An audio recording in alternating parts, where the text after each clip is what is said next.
It began on a regular Thursday evening. Liam had just finished a long day at work and was heading home on the train. Hum of the engine and the chatter of passengers blended into a background noise he barely noticed. As he sipped his coffee and scrolled through his phone, something made him glance up. That's when he saw him, a man standing at the far end of the train car. At first, Liam thought it was a coincidence. The man resembled him in an uncanny way. Same brown hair, same blue eyes, even the slight crook in his nose from a childhood accident. It was more than just a resemblance. It was as though Liam were staring into a living mirror. He felt a chill creep up his spine. People often talk about having lookalikes, but this was different. The man wasn't just similar, he was identical. Even the scar on Liam's left cheek was there, barely visible unless you knew to look. The man noticed Liam staring and, to Liam's shock, smiled. A friendly smile, but one that seemed to mock him, as though he knew a secret Liam didn't. Heart pounding, Liam decided to confront him. He got up and walked down the aisle, but as he approached, the man turned and exited at the next stop. Liam hesitated for a moment but followed, stepping onto the platform just in time to see the man disappearing into the crowd. Liam couldn't shake the encounter. For the next few days, he scoured social media, searching for anyone who might look like him, but nothing turned up. He told himself it was a one-time incident, a bizarre coincidence. Then it happened again. A week later, Liam was at a coffee shop near his office. He was waiting for his order when he felt someone watching him. He turned, and there he was, the same man, sitting at a table by the window. This time, the man didn't run. Instead, he waved Liam over. "Glad you finally caught up," the man said, grinning. His voice was identical to Liam's, right down to the inflection. Liam sat down, heart racing. "Who are you?" he demanded. The man leaned in.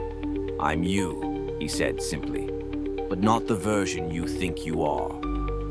Liam's stomach turned. "What does that even mean?" The man chuckled and leaned back. "You'll understand soon enough," he said, standing to leave. "Oh, and tell Sarah I said hi." Liam froze. Sarah was his wife's name, and there was no way this stranger could know it. By the time he collected himself to ask more questions, the man was gone. From that point on, Liam's life began to spiral. His co-workers started acting strangely around him, making comments about conversations he didn't remember having.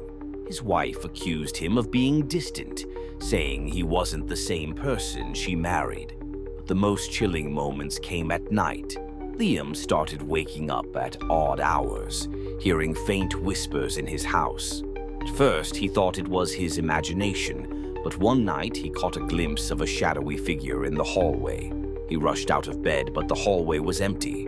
And then there were the files on his laptop. One evening, while reviewing work documents, he found an email he didn't remember sending. The tone, the phrasing, it was all his, but he had no memory of writing it. Attached to the email was a photo of him, sitting at a desk he didn't recognize. Breaking point came when Liam returned home one evening to find his wife sitting on the couch, pale and shaking. She held her phone out to him, a video queued up on the screen. "Explain this," she whispered. Video showed Liam, or someone who looked like him, standing in their kitchen speaking with Sarah. But Liam had no memory of being there. The timestamp on the video was from earlier that day, when he'd been at work. Before Liam could respond, there was a knock at the door. He opened it cautiously, and there he was. The man, his double, smiling that same mocking smile. "It's time we talk," the man said, stepping inside. For hours, they argued, the stranger revealing intimate details about Liam's life that no one else could possibly know. The stranger claimed he was the real Liam, that the life Liam was living wasn't his own. He said that Liam had taken his place, and now it was time to return the favor. The next day, Liam woke up alone in his house. His wife was gone, her phone disconnected. Work, no one recognized him. His desk had been cleared out, his name removed from the directory. It was as though he had never existed. Liam spends his days searching for answers, piecing together the fragments of his shattered identity.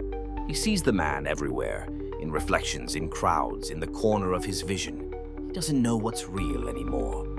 All he knows is that the life he once had is gone, stolen by someone who claimed to be him. Doppelgangers have long been considered an omen of bad luck, even death in many cultures. Liam's story is a chilling reminder of the fragile nature of identity and the terrifying possibility that we might not be as unique as we believe. Could this happen to you? Comment yes if you've ever felt like someone or something is watching you, and follow for more Twilight Terrors, where we explore the boundaries between reality and the unknown.